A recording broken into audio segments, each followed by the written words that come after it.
Pemirsa, sebanyak 17 orang dari 40-an anggota polisi yang sudah diperiksa Polda Sumatera Barat dinyatakan terbukti bersalah.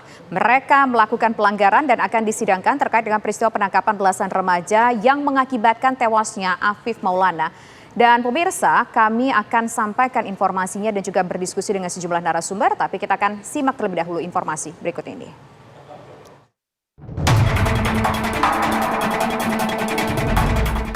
Setelah sebelumnya sempat menepis semua tudingan miring terhadap anggotanya, Kapolda Sumatera Barat Irjen Pol Suharyono mengambil sikap berani.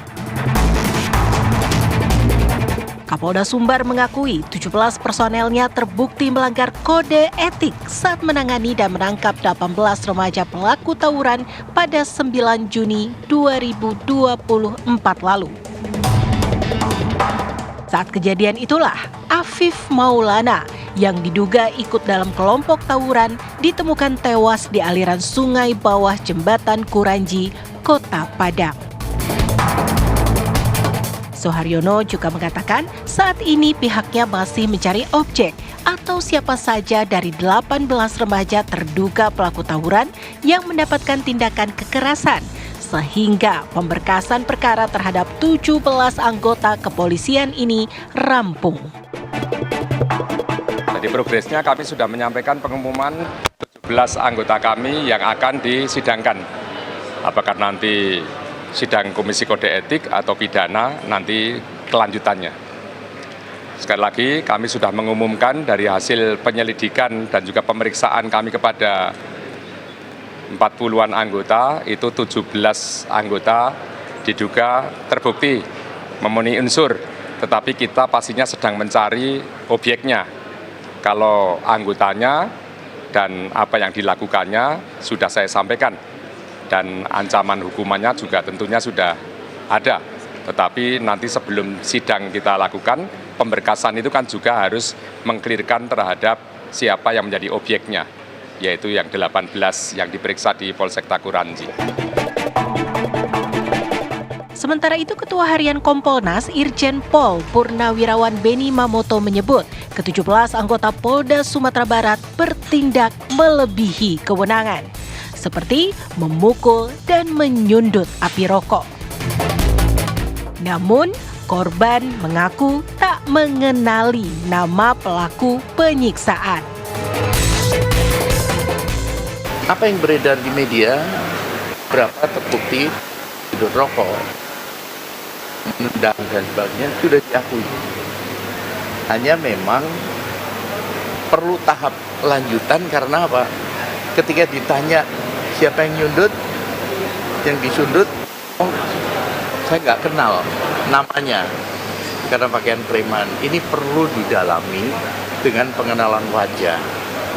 Jadi ini masih ada beberapa tahap sampai dengan nanti pemberkasan selesai dan maju ke sidang kode etik. Direktur Lembaga Bantuan Hukum Padang Indira Suryani mengungkapkan bahwa sejumlah teman Afif Maulana diduga turut menjadi korban penyiksaan oleh oknum anggota polisi di Padang, Sumatera Barat. Hal ini diketahui LBH Padang setelah meminta keterangan dari sejumlah saksi yang merupakan teman-teman dari Afif Maulana. Ini juga bersama KPAI menemui anak-anak, mereka semua adalah korban dan kami akan berupaya semaksimal mungkin memberikan keadilan bagi semua korban yang mendapatkan penyiksaan pada hari tersebut, bukan hanya untuk Afif Maulana dan juga untuk teman-teman lainnya, terutama anak-anak dan juga orang dewasa yang mendapatkan penyiksaan pada hari itu. Kami baru mengidentifikasi ada 6 orang itu, kami baru bertemu, sekarang sudah 8 sebenarnya, sudah 8. Dugaan kesalahan prosedur penanganan terhadap pelaku tawuran setelah diamankan di Polsek Kuranji, Kota Padang, Sumatera Barat memang sudah diakui oleh Kapolda Sumatera Barat. Namun, Irjen Suharyono menegaskan korban Afif Maulana tidak termasuk dalam 18 orang yang diamankan. Tim TV One mengabarkan.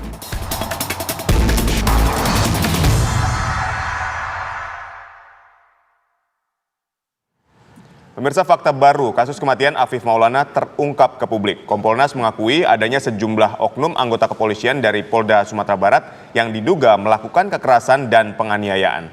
Dan untuk membahasnya, pemirsa, sudah bergabung bersama kami Ketua Harian Kompolnas, Irjen Pol Purnawirawan Benny Mamoto, dan pakar hukum pidana, Profesor Hipnu Nugroho. Selamat sore, Bapak-Bapak semua. Selamat sore, Mbak Lisa, Mas Ditya. Ya. Baik, Pertama sore. saya ingin ke Pak Benny Mamoto. Pak Benny, apa temuan Kompolnas saat meninjau langsung ke TKP dan meminta keterangan dari sejumlah pihak? Betulkah ada kesalahan prosedur dan apakah kesalahan itu berakibat fatal terhadap Afif? Ya, yang pertama perlu kami sampaikan bahwa ini ada 2 TKP ya.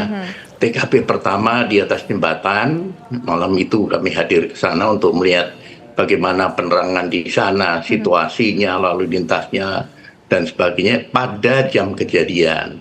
TKP kedua adalah di Polsek Kuranji.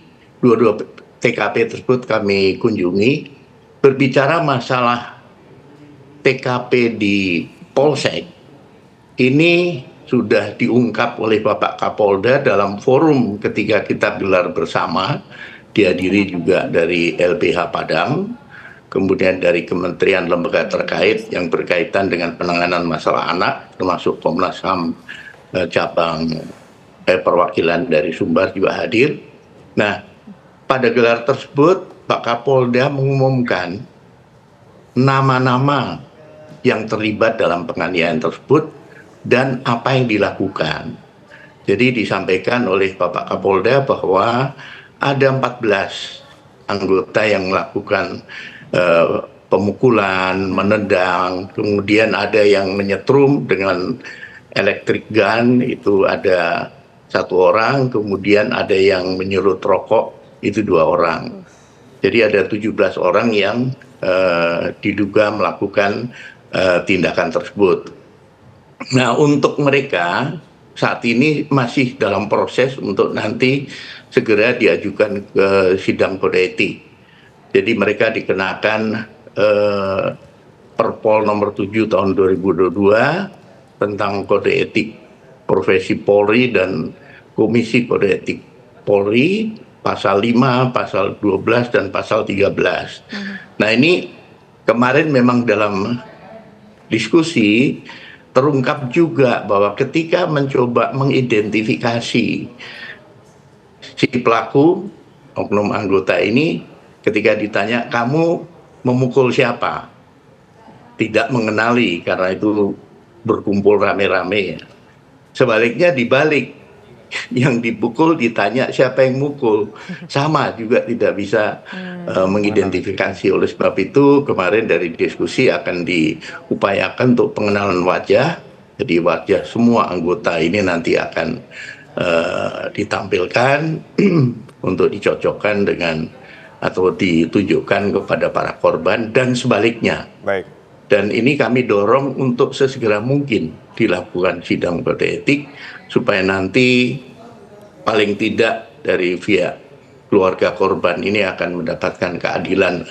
Nah, nanti seandainya ditemukan pidananya, itu pun juga akan diproses lebih lanjut seperti itu.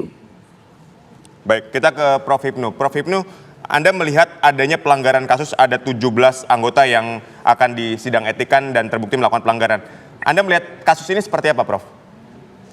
Ya, tampaknya kasus ini kalau kita dalam hukum acara pidana itu pendekatannya itu bukan pendekatan inquisitur, bukan pendekatan akusatur, tapi sebagai inquisitur. Artinya seseorang terperiksa itu sebagai objek, bukan sebagai subjek. Ini yang kita sesalkan. Oleh karena itu dalam hal perkara ini kita apresiasi Kapolda Sumatera Barat. Sekarang pertanyaannya, kalau itu di TKP-nya jelas wilayah Polsek, kita tidak perlu juga konfrontasi, tapi membutuhkan bukti-bukti IT, scientific crime investigation. Karena ini anak ya, anak kan 13 tahun dalam suatu chaos. Tadi Pak Kompolnas menyatakan, Pak Benny, itu memang di konfrontasi agak lupa ya, lupa ingat, apalagi situasi bingung. Lah oleh karena itu pertanyaannya, di Polsek adakah CCTV? Saya kira harus ada di era sekarang. Ini yang harus dilakukan.